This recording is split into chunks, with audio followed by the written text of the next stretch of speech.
أشهد أن لا إله إلا الله وحده لا شريك له وأشهد أن محمدا عبده ورسوله أما بعد فأعوذ بالله من الشيطان الرجيم بسم الله الرحمن الرحيم. Assalamu alaikum to viewers and listeners. This is study number 20 of the Ramadan Daily Quran studies for the year 2020. I am Zahid Aziz delivering these on behalf of the Ahmadi Anjuman Ishat Islam Lahore, UK. In this study, we continue the topic from the last study of the fundamentals of Islam. And what we had been looking at were the beliefs mentioned in this verse, the one which begins, "It is not righteousness that you turn your faces towards the east and the west, but righteous is the one who believes in Allah and the last day and the angels and the book and the prophets." And then it says, gives away wealth out of love for him to the near of kin, etc. Now we'd covered the belief in Allah and what it means in practice. The second belief mentioned here is belief in the last day. What that means is that there is more to life than the present physical world that we live in. And it means that human life does not end at death, but a person's deeds sow the seeds of the next life. So even if a good deed does not appear to bear any fruit in this life, it will be of benefit for us for the next life. And even if a bad deed goes unaccounted for in this life and leads to no consequence here, we will be held accountable for it in the next life. The third item of belief mentioned here is angels. And the meaning of that belief in angels is that whenever we feel the urge within us to do a good deed, we must do it without letting the urge pass away or to postpone it. It is an angel which draws us towards good deeds, and we must respond to it. The fourth item mentioned here is belief in the book. Now, elsewhere, the Quran says that Muslims must believe in his books, in the books of God, using the plural, and that they must, in some places, in another place it says that they must believe in the Quran and the book which he revealed before. So in one place it calls all books of Allah as books.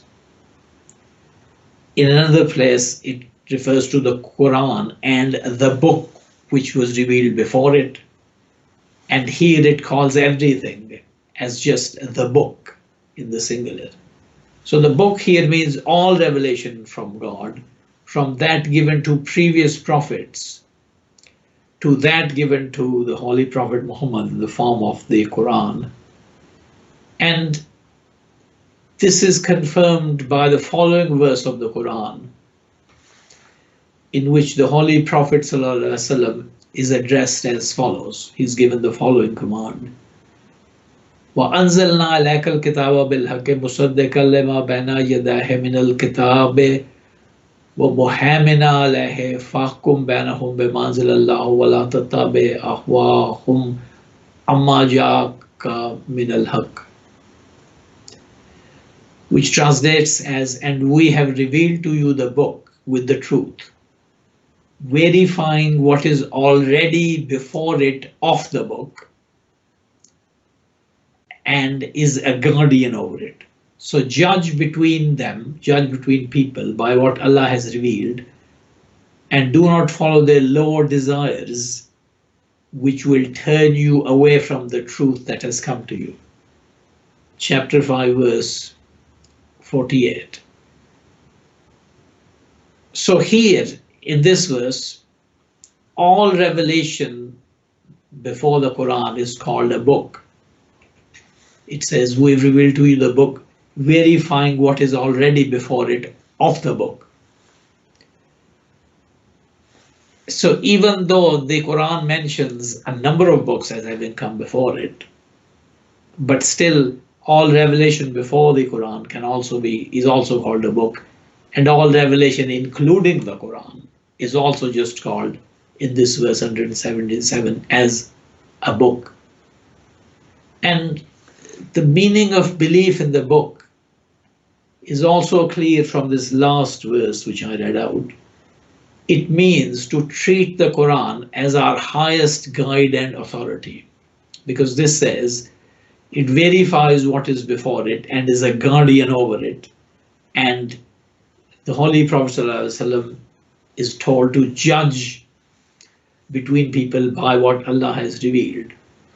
So belief in the book means to treat the Quran as our highest guide and authority, a judge over everything else.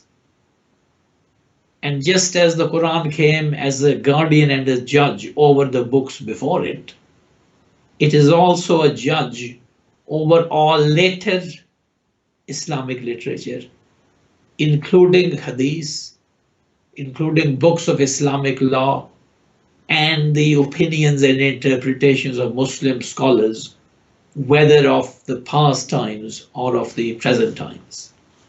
So the Quran itself is a judge and to be held above all those things. The fifth item of belief mentioned is prophets.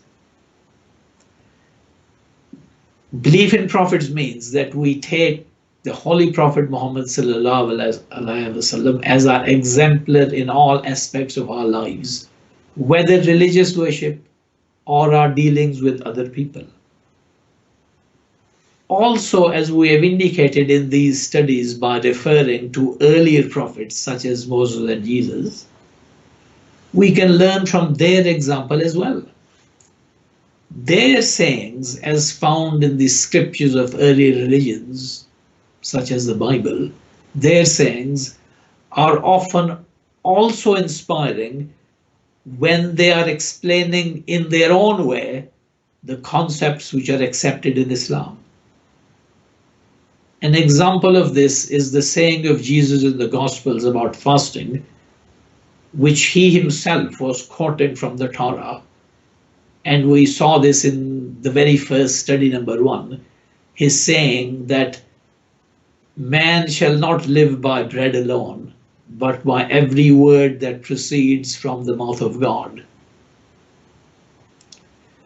which sheds light on fasting, that fasting is required because man's life is not only physical, he does not only live by bread alone, but he has another life, and that life is nourished and fed by every mouth that proceeds from the mouth of God.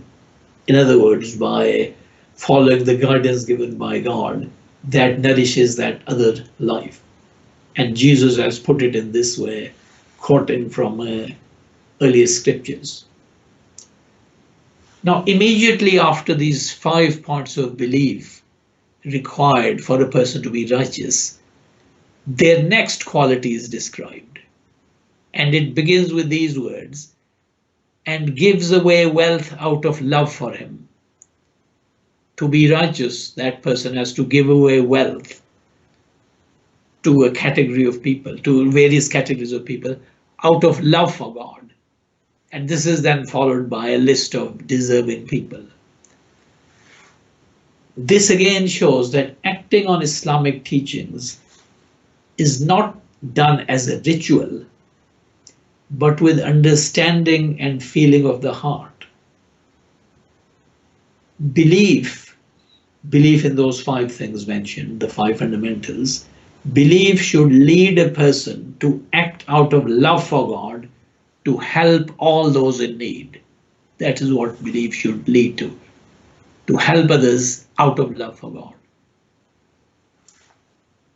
Now, this expression, which in our translation is, and gives away wealth out of love for him, very often it's translated in this way, and gives away wealth despite their love for it. In other words, such people give away wealth despite their love for that wealth. This can also be translated in this way. And that is also a commendable act, overcoming one's love for wealth to give it to others.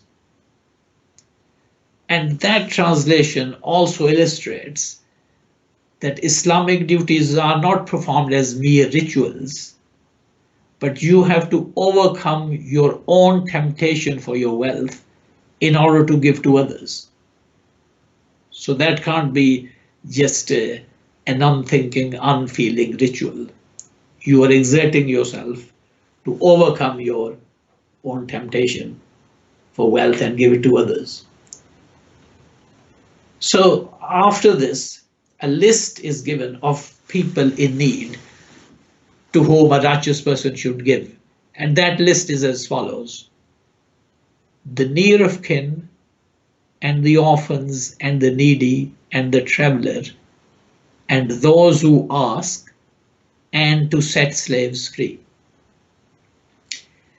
And before going further into this list, I will note that it is after this list that the verse says, and keeps up prayer and gives the zakat, gives the due charity. Now, in case of both prayer and zakat, of course, certain rules have to be followed. And because of this, there is a tendency for prayer and zakat to become rituals to be performed according to certain set regulations. Now here, the Quran has relegated the mention of these rituals, or relegated the mention of prayer and zakat, and placed them after mentioning the kinds of needy people who must be helped, by giving wealth out of love for God. So this indicates that to give wealth out of love for God is of greater importance than fulfilling merely the rules and regulations pertaining to prayer and zakat. Of course, those rules and regulations have to be fulfilled, but not merely on their own and by themselves and without any feeling of the heart, any enthusiasm, and any suppression of one's own selfish desires. So this brings to an end study number 20. Barakallahu lana wa lakum fil Quranil Azim wa nafa'na wa iyyakum bil ayati wal zikril hakim. Innahu ta'ala jawadun kareemun malakun barur raufur rahim. Assalamu alaikum wa rahmatullahi wa barakatuhu.